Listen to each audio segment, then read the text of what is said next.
Assalamualaikum warahmatullahi wabarakatuh.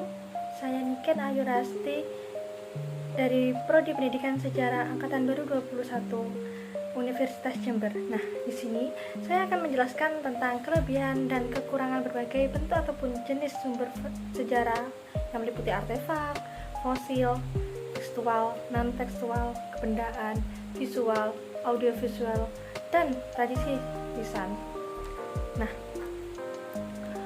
untuk yang pertama-tama kita jelasin terlebih dahulu bentuk ataupun jenis sumber sejarah.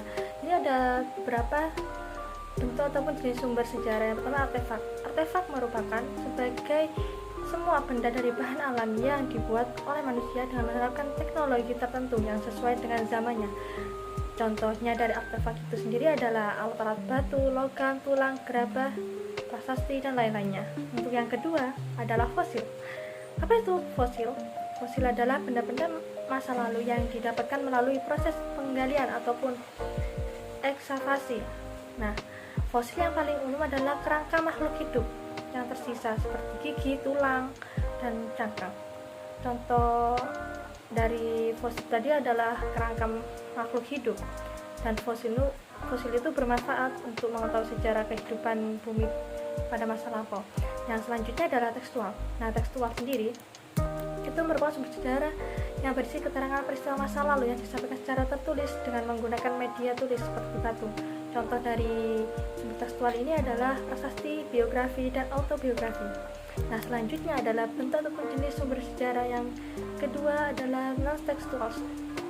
Nah, apa sih non-tekstual itu? Non-tekstual adalah sumber-sumber sejarah yang tidak mentransmisikan atau menyampaikan pesan melalui tulisan, melainkan berupa gambar, ornamen, foto, ataupun rekaman suara. Contohnya cap tangan yang ada di Gua Layang-Layang Maros, Sulawesi Selatan, dan juga relief di Candi Borobudur.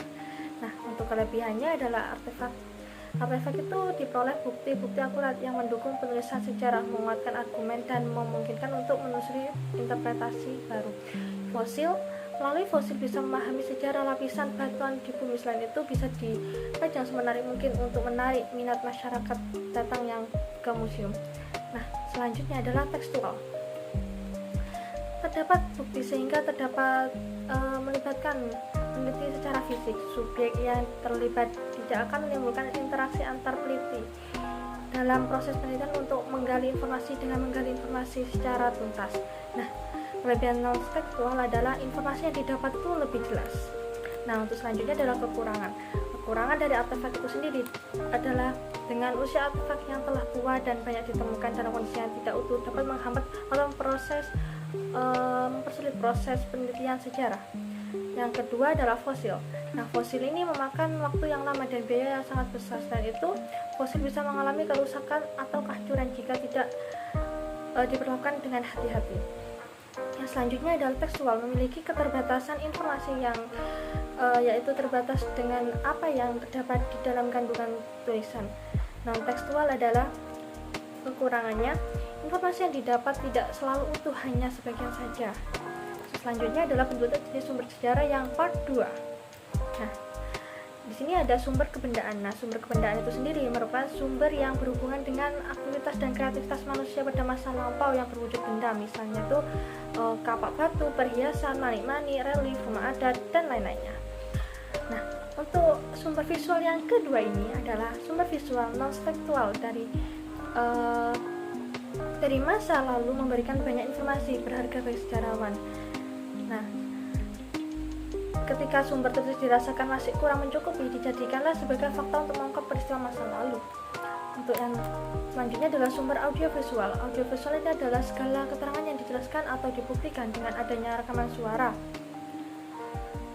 Dan arsip audiovisual di Gedung Arsip Nasional cukup banyak menyimpan rekaman audiovisual tentang jejak-jejak sejarah, terutama rekam jejak masa kolonial Belanda dan masa pendudukan Jepang. Bentuk yang selanjutnya adalah sumber tradisi lisan, yaitu sumber tradisi lisan adalah sumber sejarah yang datanya diperoleh secara lisan, baik itu dari pelaku ataupun saksi dari suatu peristiwa sejarah.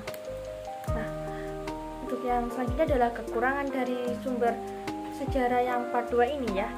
Sumber kebendaan. yaitu kekurangannya rentan mengalami kerusakan, bahkan dapat dipalsukan dengan replika, diperlukan penyimpanan dan perawatan yang sangat baik. Sedangkan audiovisual, karena sebagian besar memanfaatkan media elektronik untuk menyimpan maupun menampilkan data, sumber ini rentan mengalami kerusakan. Untuk yang selanjutnya adalah lisan, cenderung bersifat subjektif karena berpengaruh dengan emosi dan perasaan penutur. Terbatasnya daya ingat seseorang penutur sejarah dapat membuat kisah sejarah yang dituturkan itu tidak valid. Untuk yang selanjutnya adalah kebendaan, artefak ataupun fosil dikhawatirkan sudah tidak utuh dan mengalami kerusakan bagian ketika penggalian sehingga dapat mengurangi objektivitas sejarah.